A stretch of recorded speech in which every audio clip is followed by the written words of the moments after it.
சரண் Krishna YouTube சேனலுக்கு உங்களை அன்புடன் வரவேற்கின்றேன். குலதெய்வ விளக்கு எப்படி ஏற்ற வேண்டும், ஏற்றுவதற்கான பலன்கள் என்ன, என்ன எண்ணெய் ஊற்றி ஏற்ற வேண்டும், உங்கள் அனைத்து சந்தேகங்களுக்கான பதில்கள் இந்த ஒரு வீடியோவில். கண்டிப்பாக ஸ்கிப் பண்ணாமல் ஃபுல்லாக பாருங்கள். நம்ம சேனலில் உள்ள வீடியோவை ஃபஸ்ட் டைம் நீங்கள் பார்க்குறீங்க அப்படின்னா மறக்காமல் நம்ம சேனலை சப்ஸ்கிரைப் பண்ணி வச்சுக்கோங்க. நம்ம சேனலில் தொடர்ந்து குலதெய்வ பதிவுகள், ஆன்மீக தகவல்கள் வந்து கொண்டே இருக்கும். வாங்க வீடியோக்குள்ளே போகலாம். குலதெய்வத்திற்காக தனியாக ஒரு விளக்கு ஏற்றணும். அது என்ன விளக்குனா மண்ணகல் விளக்கு ஏற்றணும் அப்படின்னு நம்ம சொல்லியிருக்கோம். அதில் பலருக்கும் பலவிதமான சந்தேகங்கள் இருக்குது. எந்த திசையை பார்த்து ஏற்றணும், மண் விளக்கு தான் ஏற்றணுமா, காமாட்சி விளக்கு, ஆத்ம விளக்கு, குபேர விளக்கு, வெள்ளி விளக்கு, இதெல்லாம் நாங்கள் குலதெய்வத்திற்காக ஏற்றக்கூடாதா அப்படின்னு பலரும் கேள்வி கேட்குறாங்க. நீங்கள் தங்கத்திலேயே விளக்கு செய்து ஏற்றினாலும் மண் அகல் விளக்குக்கு ஈடாகாது. அனைத்து உலோகங்களை விளக்க விட மண் அகல் விளக்கு ஒரு படி மேலே தான். உங்கள் பூஜை அறையில் எத்தனை விளக்கு நீங்கள் ஏற்றினாலும் குலதெய்வத்திற்காக தனியாக ஒரு மண் அகல் தீபம் ஏற்றியே ஆக வேண்டும். எந்த திசையில் பார்த்து ஏற்ற வேண்டும்? உங்கள் குலதெய்வ கோவிலில் உங்கள் குலதெய்வம் எந்த திசையை பார்த்து இருக்கோ அந்த திசையில் ஏற்றுவது முதன்மை, ரொம்ப சிறப்பு. இல்லைங்க அது எந்த திசைலாம் எங்களுக்கு தெரியல, தெரிஞ்சாலும் அந்த திசைக்கு எங்கள் வீட்டில் ஏற்றுற சூழ்நிலை இல்லை. ஏன்னா ஒரு சிலருக்கு தான் அந்தந்த திசையில் ஏற்ற முடியும்.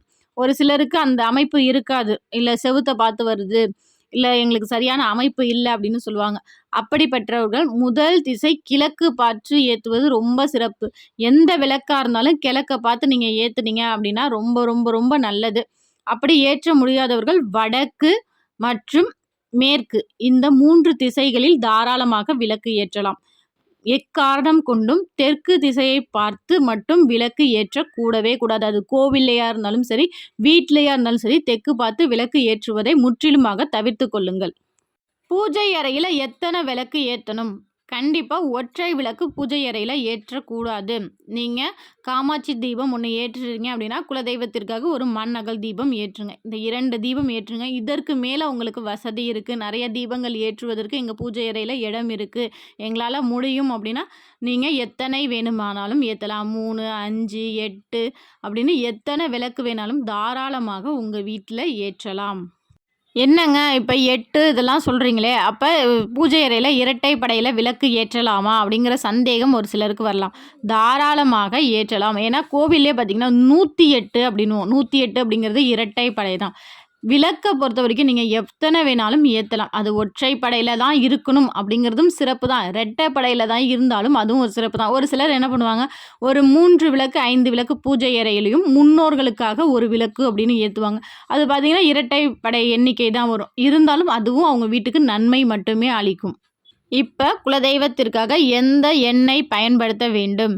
குலதெய்வத்திற்கு மிகவும் உகந்த எண்ணெய் இலுப்ப எண்ணெய் பயன்படுத்துவது சிறப்பு. இலுப்ப எண்ணெய்லாம் எங்களுக்கு கிடைக்கல அப்படின்னு சொல்கிறவங்க வீட்டில் விளக்கேற்றுறதுக்கே ஒரு 3 எண்ணெய் மிகவும் உகந்தது. இலுப்ப எண்ணெய், நல்லெண்ணெய், நெய். இந்த 3 எண்ணெயில் எந்த எண்ணெய் உங்களுக்கு கிடைக்கின்றதோ அந்த எண்ணெய் ஊற்றி தாராளமாக மனதார விளக்கு ஏற்றுங்க. இதில் ஒரு பெரிய ஒரு சிக்கல் என்ன அப்படின்னா, ஒரு சிலர் இவங்க வீட்டில் இவ்வளோ நேரத்தில் விளக்கேற்றுறாங்க, இவங்க இப்படி இருக்காங்க, அதனால தான் அவங்க நல்லா இருக்காங்க அப்படின்னு சொல்லி அடுத்தவங்கள பார்த்து பார்த்து செஞ்சிங்கன்னா உங்களுக்கு கொஞ்சம் கூட பலன் அப்படிங்கிறது இருக்கவே இருக்காது. உங்கள் மனதார உங்கள் தெய்வத்துக்கு செய்றீங்க. என் தெய்வத்திற்கு நான் விளக்கேற்றுறேன், அதே மாதிரி இந்த நேரத்தில் தான் ஏற்றணுமா, இவங்கெல்லாம் 4 to 5 பிரம்ம முகூர்த்தத்தில் எந்திரிச்சு ஏற்றுறாங்கப்பா, எவ்வளோ சூப்பராக இருக்கும், இவங்க அதனால தான் நல்லா இருக்காங்க அப்படின்னு நினச்சிட்டு இவங்களோட உடம்பையும் சேர்த்து கெடுத்துக்குவாங்க. ஏன்னா உங்களுக்கு ஏதோ ஒரு பிரச்சனை இருக்கலாம், உடல் ரீதியாவோ மன ரீதியாவோ, இல்லை உங்களுக்கு டைமிங் அந்தளவுக்கு எந்திரிக்கிறதுக்கான சூழ்நிலை இருக்காது. நைட்டு ரொம்ப நேரம் லேட்டாக படுத்துட்டு காலையில் 4 மணிக்கு எந்திரிக்கும் போது உங்கள் உடல்நிலை கட்டாயம் பாதிக்கும். அப்படி இருக்கிறவங்க தெய்வத்திற்கு உங்களால் எப்போ முடியுமோ கட்டாயம் காலை மாலை 2 நேரமும் விளக்கு ஏற்றுங்க. இந்த நேரத்தில் ஏற்றுவது சிறப்பு தான். 4 to 6 பிரம்ம முகூர்த்தத்தில் ஏற்றுவது சிறப்பு தான். உங்களால் முடிந்தால் செய்யுங்க. மற்றவங்க செய்கிறாங்களே அப்படின்னு நினச்சி நீங்கள் ஒருபோதும் செஞ்சீங்க அப்படின்னா அது எந்த வழிபாடாக இருந்தாலும் அதற்கான பலன்கள் அப்படிங்கிறது கிடைக்கவே கிடைக்காது. உங்கள் மனதார உங்கள் முழு நம்பிக்கையோட உங்கள் தெய்வத்திற்கு நீங்கள் செஞ்சு பாருங்கள். அது 8 மணிக்கு நீங்கள் விளக்கேற்றினாலும் அந்த விளக்கேற்றினதுக்கான பலன்கள் உங்களுக்கு கட்டாயம் கிடைக்கும். இதை குலதெய்வம் தெரிந்தவர்கள் தெரியாதவர்கள் என எல்லாருமே ஏற்றக்கூடிய விளக்கு தான் இந்த மண் அகல் விளக்கு. எல்லாருமே இந்த குலதெய்வ விளக்கு தாராளமாக ஏற்றலாம். ஏன்னா குலதெய்வம் தெரியாதவர்களும் மனதார நினைங்க, எனக்காக என் குலத்தை காப்பாற்றுறதுக்காக ஏதோ ஒரு தெய்வம் இருந்திருக்கு, எங்கள் முன்னோர்கள் கும்பிட்டு இருப்பாங்க, அது எனக்கு இப்போ தெரியல, ஆனால் அந்த தெய்வத்தை என் குலம் காக்கும் என் குல தெய்வமே போற்றி அப்படின்னு சொல்லி மனதார வேண்டி கொண்டு தீபம் ஏற்றுங்க. ஒரு சிலருக்கு படம் இருக்காது, இல்லை எதுவுமே குலதெய்வ படம்லாம் எங்களால் வச்சு வணங்கக்கூடாது அப்படின்னு சொல்கிறாங்க. அப்படிங்கிறவங்க கூட இந்த விளக்கை உங்கள் குலதெய்வமாக நினச்சி தினமும் ஏற்றுங்க. அந்த விளக்கில் கட்டாயம் உங்கள் குலதெய்வம் வந்து வாசம் செய்வாங்க.